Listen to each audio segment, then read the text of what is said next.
Judge, we're live on YouTube. I have 0900 hours, sir. Okay, let's call this special call meeting to order. It's March 24th, 2021, 9 a.m. We're video teleconferencing meeting today. And Madam Clerk, you call the roll, please. Jeff Botts. Here. Nick Riddle. Here. Carl Dickerson. Here. Tim Coomer. Here. Bowman. Here. Kenneth Sarton. Billy Houchins. Here. Michael Hale. Here, thank you. So today we've called a special call meeting to authorize the purchase of used vehicles for the Sheriff's Department. And then in that part of that motion, not only are we making a motion for the purchase order, but we need to make the motion also for the payment as well. So what has happened the last little bit, and of course, obviously we've got the sheriff on. The sheriff's sort of running a little bad luck with his vehicles. But I'll let the sheriff maybe give a little overview, and then I'll come back with what we have. Good morning, court. Thank you for the opportunity to come in at short notice here. To run a little summary of the last 3 or 4 days, we had one of our older vehicles, 2013 Ford Taurus with 191,000 miles, locked up in the rear end transmission drive train area. I have been talking to the mechanic and the repair guy, and his estimates are rough estimates are somewhere around $35,000 to $5,000 to repair that car. I honestly think that's not a wise idea, because it has 191,000 miles on it, and that exceeds the used NADA value. Then, as of 2 nights ago, we had one of the 2018 Dodge Durango vehicles that was struck by a deer. That deer impacted the left side driver's front of the vehicle, activating all the airbags on the driver's side from the front A post all the way to the rear gate. If you're familiar with the newer vehicles, that vehicle has a curtain airbag in the seat. That was also activated. We are waiting for CAECO to come estimate it on their pretenses. However, our rough estimate so far, and they're going to dig into it more today, is about $5,000 worth of body damage on the outside, and somewhere to the tune of another $4,000 to $5,000 worth of interior damage due to the curtain airbags have been activated. Now, that puts us on a kind of a teeter-totter, which we don't know. It's possible that they're going to total that vehicle because of the airbags and the safety issues. We don't know that. But what we do know, it's probably going to be down a month or greater, because in the situation we're in, it's hard to get parts.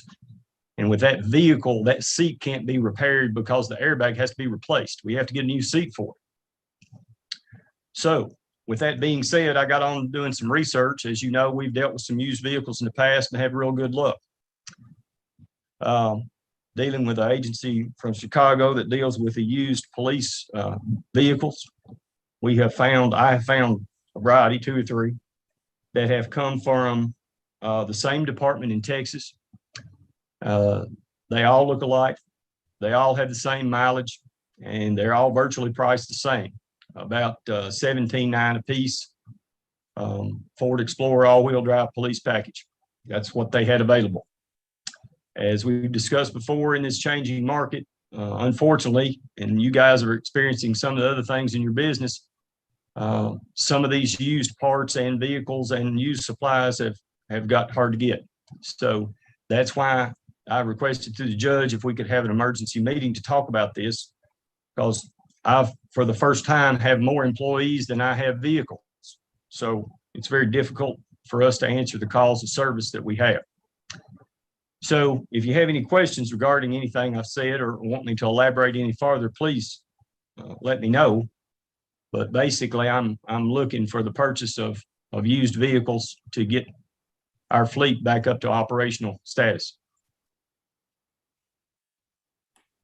Go ahead. Sheriff, let me have a question here.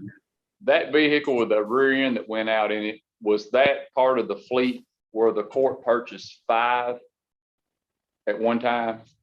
Yes, sir. What year was that? 2013, Judge. Okay, 2013. Is that the last of that group?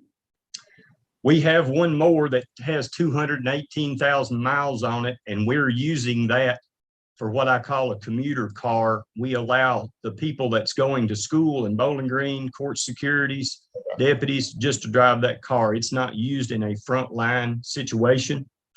And it was the old transport car, so it got a lot of highway miles, and it's currently not giving us a lot of problems. But no, there are 2013 vehicles left in the fleet. So the vehicle that the airbags were deployed, obviously that vehicle cannot be used as a front line because of the airbags. Right, it's a safety issue now. But we can use it as a going to training or something like that. We could use it for those purposes.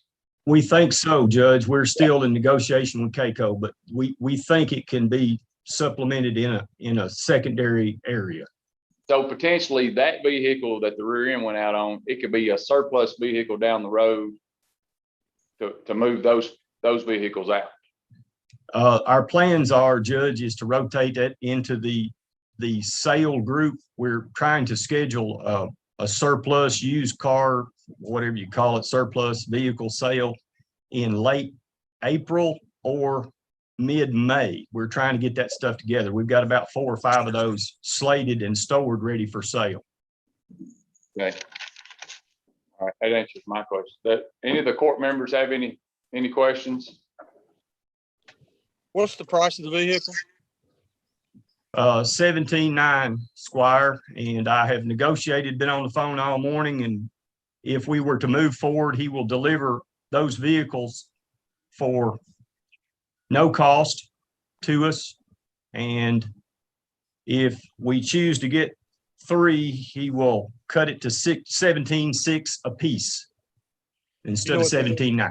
What the NADA is on those? It's a little over that, honestly. I can look it up. I didn't bring the NAD on that vehicle with me, but I'll be glad to get it for you. Call you. No, that's fine. As long as you feel comfortable that it's over that. Yeah, it's right. It's right around that area. Not guaranteed, but it's similar to that. Our advantage is these vehicles have 70,000 miles. They came from the same department in Texas, so we've got a good background on them. They've got partial equipment in them, not totally. Some of our better choices from last few months. Sheriff Keen, I've got a quick question. Yes, sir. There's a Glasgow City police officer that lives in Metcalf, lives up the road here, because I meet him going home all the time. Or I don't know what a Glasgow City police car would be in Metcalf County if somebody didn't live there. Do we have any of our sheriff's deputies take cars out of the county? I know they take them home with them. Do we have any do that? No, sir. Squire, all our deputies either reside and or maintain their vehicles in the county of Barren. Okay. And I also see a Monroe County vehicle on my way home parked on 90th. There's a Monroe County deputy sheriff brings his car from Monroe County to Barren County. I'm just curious about that. You're correct on that. Some other agencies allow that, and Squire, I haven't got to that yet. I recommend our vehicles stay in our county. Okay, thank you. So this will be my recommendation, and we can talk about it, discuss it. But obviously, we have it in the ABC fund to purchase. It'd be my recommendation to purchase 3 vehicles. Because if you think about it, we're coming into the busiest time of the year. I do know that some of the things that with the sheriff's department, evictions are going to start back. They have to assist with that. Obviously, they're assisting with social services constantly. The investigations have skyrocketed in the sheriff's office. I know they're having to move around quite a bit, and these guys are graciously helping us with the code enforcement calls. There's some of these calls that we couldn't do without them. Matter of fact, they go to these calls 9 times out of 10, it's somebody that's actually they're looking for that we've got a warrant on. So it's actually working out good. And with the increased events that's going to happen in the county this year already scheduled, that's going to be an influx of people. The lake rounds are going to start. That's revenue for us. I know that talking with Danny Salee at the state park, the state has said, open your campgrounds back up. That's over 200 campgrounds. So, that's something that the sheriff's department will have to monitor a lot. Alcohol sales were up 54% in 2020. For me, if a person's having to pay the regulatory on the alcohol, they want us to spend this money wisely and see it out there. And obviously, in law enforcement, that's how we have to spend it. The sheriff and the personnel is doing a great job of keeping up with the calls that's alcohol related. That way we can justify spending the money. That's big to the auditors. So it would be my recommendation that we purchase 3 because we've got the money to do that. And just another statistic, we're almost at the end of 3rd quarter. The sheriff's department budget is 69.94%. And, I don't see any reason why we shouldn't do this because we have to keep our law enforcement in good shape. So I'm going to make a motion. I would make a motion that we purchase those vehicles on the judge's recommendations. I'll second that. Okay. Master Riddle, do you want that motion to be the purchase order and the payment? I do, yes. Okay. Master Bowman, the second as well. That'll be fine. Any more discussion? Moving forward, can we, and I understand this is a good scenario, but moving forward from this day forward, do you think that we could, and it may not be of any benefit, but maybe we could ask some of our local car dealers if they can get these cars actually cheaper than we can, because dealers trade cars cheaper, between dealers.